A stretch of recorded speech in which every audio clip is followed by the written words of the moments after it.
कहानी की शुरुआत होती है एक गंदे से दिखने वाले आदमी से जो दूर खड़ा एक शिप को घूर रहा था। यह अलास्का का बैरो टाउन है। यहाँ सर्दियों का सीजन चल रहा है। टाउन में हर कोई पोलर नाइट की तैयारी में लगा हुआ है, यानी कि ये ऐसा समय है जब सूरज अगले 30 दिनों तक नहीं निकलेगा। ये सूरज का आखिरी दिन है। इसके बाद 30 अंधेरी रातों की शुरुआत होने वाली है। यहाँ के 2 पुलिस ऑफिसर ईबेन और बिली बर्फ में पड़े जले हुए सैटेलाइट फ़ोन की जांच कर रहे हैं। इन फ़ोन्स के जलने का नतीजा ये होगा कि टाउन का कोई भी इंसान बाहर की दुनिया से संपर्क नहीं कर सकेगा। यहाँ मौजूद कुछ लोग 30 दिनों के लिए इस टाउन को छोड़कर जा रहे हैं, जबकि बाकी के लोग तैयारियों में लगे हुए हैं। इसी बीच पिंजरे में बंद 2 स्नो डॉग्स को कोई बेरहमी से मार देता है।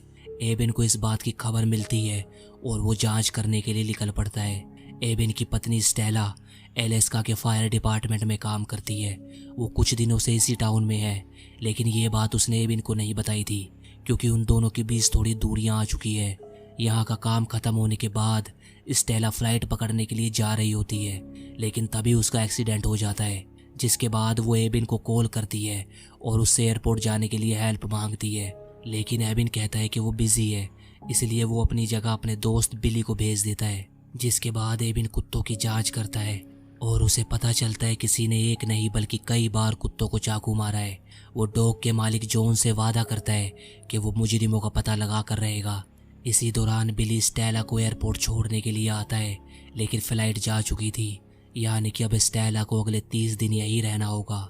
एबेन पुलिस स्टेशन पहुंचता है जहां उसका भाई जैक और उसकी ग्रैंड मदर भी काम करती है।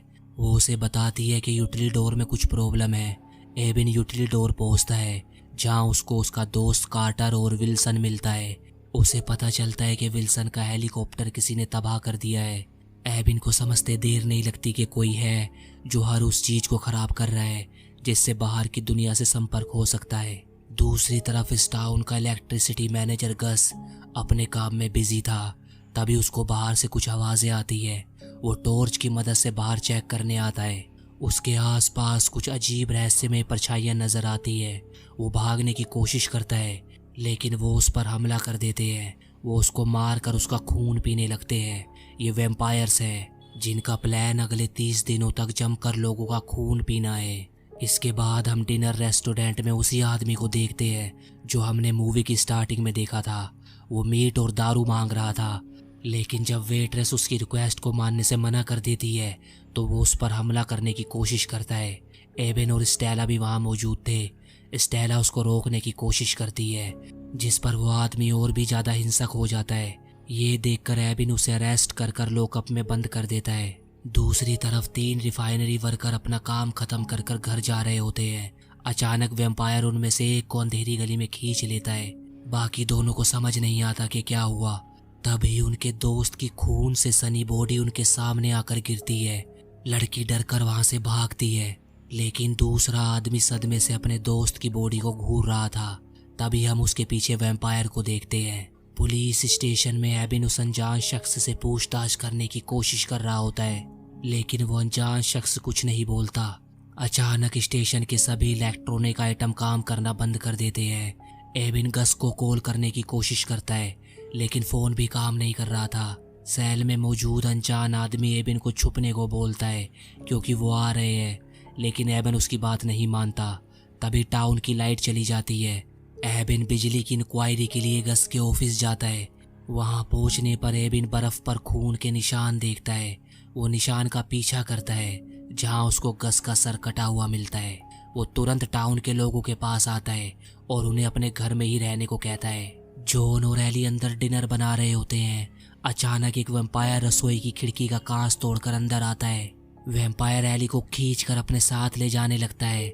जॉन अपनी पत्नी को बचाने की पूरी कोशिश करता है, जिसमें वो जख्मी भी हो जाता है, लेकिन आखिरकार वैम्पायर उसे ले जाता है।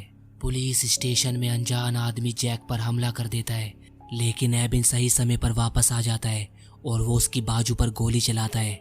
एबेन को एहसास होता है ये आदमी जरूर गस के मर्डर के बारे में कुछ जानता है, लेकिन वो कुछ नहीं बताता। जिसके बाद एबेन और स्टेला खुद ही खूनियों को ढूंढने के लिए रवाना होते हैं। रास्ते में उन्हें कुछ दिखता है। दोनों कार के बाहर आते हैं। स्टेला दूरबीन से कुछ देखकर एविन को कार में वापस चलने को बोलती है। वो वहाँ से जाने लगते हैं। तभी एक वैम्पायर उनका पीछा करता है। वो कार के ऊपर बैठ जाता है। एविन वैम्पायर को शूट करता है, लेकिन उसको कोई फर्क नहीं पड़ता। स्टेला किसी तरह उसको कार से नीचे गिरा देती है और वो वहाँ से निकलने में कामयाब होते हैं। उन्हें स्टेशन से फ़ोन आता है। दूसरी तरफ हेलन थी जो चिल्लाकर मदद मांग रही थी। वो दोनों स्टेशन पहुँचते हैं जहाँ उन्हें हर तरफ खून के धब्बे दिखते हैं। उन्हें जैक और हेलन वहाँ नहीं मिलते, लेकिन अनजान आदमी अभी भी सेल में ही था।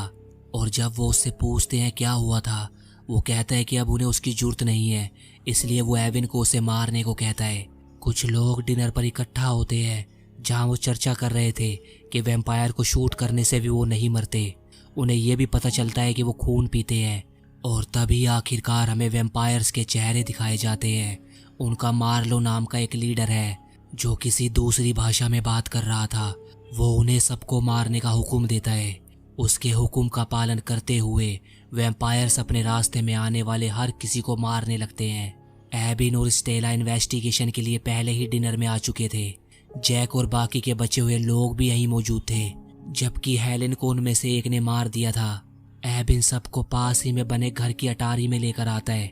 जब वो सब अंदर छुप जाते हैं, तब एविन और स्टेला हथियार ढूंढने के लिए बाहर आते हैं, लेकिन उन पर एक बार फिर से वैम्पायर हमला करते हैं। वो एविन की कार को पलटाकर स्टेला को बाहर खींचने की कोशिश करते हैं, और जैसे ही वो स्टेला को मारने ही वाले होते हैं, तभी एक बियर्ड मैन जिसका नाम ब्रोवर था वो उनकी मदद करता है और अपने बुलडोजर से उन्हें उड़ा देता है। एबन और स्टेला किसी तरह ब्रोवर की गाड़ी में आते हैं और वहाँ से चले जाते हैं। वो वापस घर आते हैं और अटारी में दूसरों से मिलते हैं। उन्हें बाहर से लोगों के चिल्लाने की आवाज़ें आ रही थी जिन्हें वैम्पायर मार रहे थे, लेकिन किसी की भी हिम्मत वहाँ जाने की नहीं होती। एबन सलाह देता है कि वो कुछ दिनों बाद खाना लेने के लिए स्टोर जा सकते हैं। वो कुछ समय अटारी में ही रुकने का प्लान बनाते हैं और जैसे ही उन्हें मौका मिलेगा वो यहाँ से भाग जाएंगे। इसी दौरान मार्लो अजनबी आदमी के पास सेल में आता है और जो काम उसने दिया था उसके लिए उसको थैंक्स बोलता है, जिसके बाद वो उस अजनबी आदमी की गर्दन तोड़ देता है। दूसरी तरफ अटारी में छुपे हुए उन्हें 6 दिन हो चुके हैं। 7वें दिन वो बाहर एक लड़की को देखते हैं जो मदद के लिए चिल्ला रही थी। ये लड़की जैक की बचपन की दोस्त थी। एबन को एहसास होता है ये एक जाल है, क्योंकि उसने वैम्पायर्स को छतों के ऊपर खड़ा देख लिया था, लेकिन फिर भी वो उसको बचाने के लिए बाहर आता है, लेकिन वो सिर्फ उसको टॉर्चर होते हुए देखता रहता है। और तभी वैम्पायर उस लड़की को मार देते हैं। जब एविन वापस जा रहा होता है, उसे किसी की आवाज़ सुनाई देती है। वो देखता है ये जॉन था जो कोने में छुपा हुआ था। एबन उसकी मदद करने की कोशिश करता है, लेकिन वो उस पर हमला कर देता है। दरअसल जॉन अब वैम्पायर बन चुका है, क्योंकि जब वो अपनी पत्नी को वैम्पायर से बचाने की कोशिश कर रहा था तब उसका खून इन्फेक्टेड हो गया था। जॉन एबन को काटने की कोशिश करता है। ये देखते हुए कि जॉन को बचाने का कोई और रास्ता नहीं है, एबन कुल्हाड़ी की मदद से जॉन का सर धड़ से अलग कर देता है, जिसके बाद एबन अटारी में आकर सो जाता है क्योंकि वो काफ़ी थक चुका था। यहाँ विल्सन के डैड को पागलपन का दौरा पड़ता है। वो अपनी मरी हुई बीवी को ढूंढने के लिए जाना चाहता है। विल्सन और स्टेला उन्हें शांत करते हैं, लेकिन वो एक खिड़की से भाग जाता है। जब विल्सन को ये पता चलता है, वो तुरंत बाहर उन्हें ढूंढने के लिए भागता है। स्टेला उसे अंदर ही रुकने को कहती है। इन सब हंगामों से एबन जाग जाता है। अचानक एक वैम्पायर घर के अंदर घुस जाता है। स्टेला और एबन छुप जाते हैं। जब वैम्पायर उनके पास पहुंचने ही वाला होता है, विल्सन की चीख से उसका ध्यान भटक जाता है। वैम्पायर घर के बाहर आता है और विल्सन को ढूंढकर उसे मार देता है, जिसके कारण एबन और स्टेला को वापस अटारी में जाने का मौका मिल गया था। इसी तरह अटारी में रहते हुए उन्हें 18 दिन गुजर जाते हैं। अब उनके पास खाना नहीं बचा था। सब बहुत ज़्यादा कमज़ोर हो गए थे। वो फैसला करते हैं जैसे ही अगला तूफान आएगा वो खाना लेने के लिए स्टोर जाएंगे। सौभाग्य से 19वें दिन बर्फीला तूफान आया। वो बड़ी सावधानी से स्टोर की तरफ बढ़ते हैं। स्टोर पहुंचकर वो सामान इकट्ठा करने लगते हैं। तभी उनकी नज़र एक छोटी बच्ची पर पड़ती है जो किसी की बॉडी से खून पी रही थी। वो बच्ची कार्टर पर हमला कर देती है। ब्रोवर, स्टेला और एबिन बच्ची से कार्टर को छुड़वाने लगते हैं और मौका लगते ही जैक लड़की का सर काट देता है।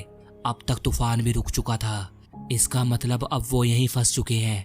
वो फैसला करते हैं कि वो पुलिस स्टेशन के यूटिलिटी रूम में जाएंगे जहां वो सेफ रहेंगे। स्टेला बताती है कि वैम्पायर सनलाइट बर्दाश्त नहीं कर सकते। यही कारण है कि उन्होंने ऐसा टाइम चुना जब यहाँ सिर्फ अंधेरा रहता है। ये सुनकर जैक को यूवी लाइट का ध्यान आता है जो उसकी दादी प्लांट को ग्रो करने के लिए यूज़ करती थी। एवन फैसला करता है वो यूवी लाइट लेने के लिए दादी के घर जाएगा ताकि वैम्पायर को मारा जा सके, और बाकी के लोग पुलिस स्टेशन के यूटिलिटी रूम में जाएंगे। जिसके बाद वो कुल्हाड़ी लेकर चीखता हुआ भागने लगता है। वैम्पायर उसकी चीख सुनकर उसके पीछे भागते हैं। बाकी के सब लोग यूटिलिटी रूम में आकर छुप जाते हैं। दूसरी तरफ एबिन अपनी दादी के घर का जनरेटर स्टार्ट करता है। वो यूवी लाइट से वैम्पायर को मारने के लिए तैयार था। वैम्पायर्स का ग्रुप घर को चारों तरफ से घेर लेता है। मार्लो अपनी गर्लफ्रेंड एरिस से एबिन को मारने को कहता है। एरिस खिड़की तोड़कर घर के अंदर आती है। एविन यूवी रेज उसके चेहरे पर मारता है जिससे वो बुरी तरह जल जाती है। एवन देखता है वैम्पायर्स जनरेटर बंद करने वाले हैं। ये देखकर वो पिछले दरवाजे से भाग जाता है। सब वैम्पायर्स उसके पीछे भागते हैं, लेकिन मार्लो अपनी गर्लफ्रेंड के पास ही रुक जाता है। उसको इतनी तकलीफ में देखकर मार्लो खुद ही उसको मार देता है। ब्रोवर एविन को कहता है अब उसकी बारी है उनका ध्यान भटकाने की। वो अपना बुलडोजर लेता है और एविन का पीछा करने वाले वैम्पायर्स पर हमला कर देता है। थोड़ी लड़ाई के बाद वो बुलडोजर को एक बिल्डिंग में लेकर आता है। सारे वैम्पायर्स भी बिल्डिंग में आते हैं। ब्रोवर एक एक्सप्लोजिव की मदद से वहां धमाका कर देता है। सौभाग्य से तब तक एविन सेफली पुलिस स्टेशन पहुंच चुका था, जहां उसे पता चलता है कि कार्टर को एक वैम्पायर ने काट लिया है।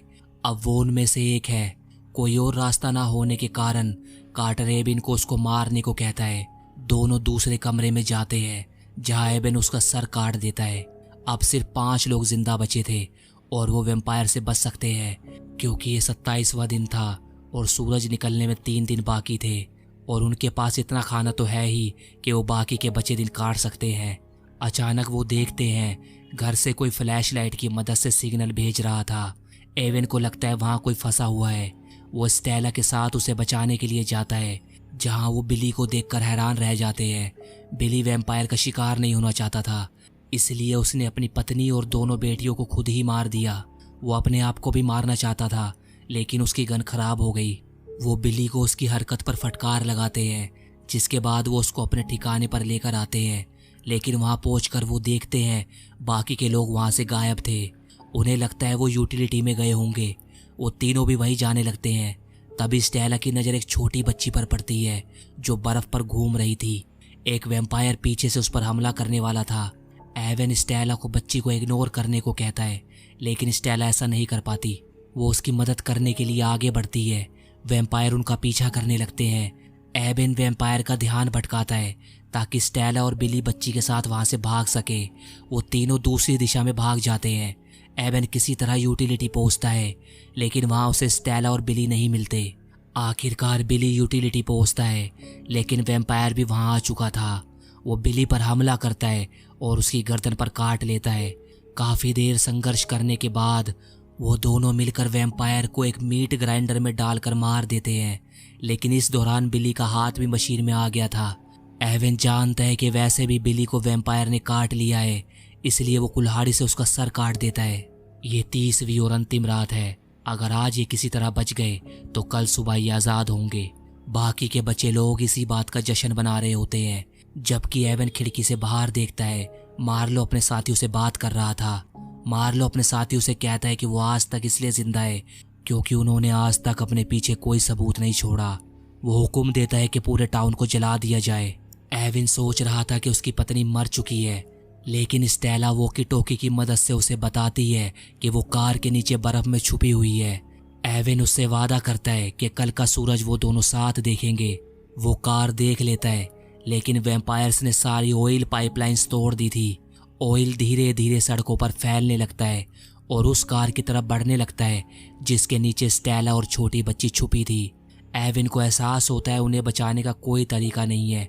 अगर वो निकली तो वैम्पायर मार देंगे और छुपी रही तो आग में जल जाएगी। तभी वैम्पायर आग लगा देते हैं। धीरे धीरे आग पूरे टाउन में फैलने लगती है।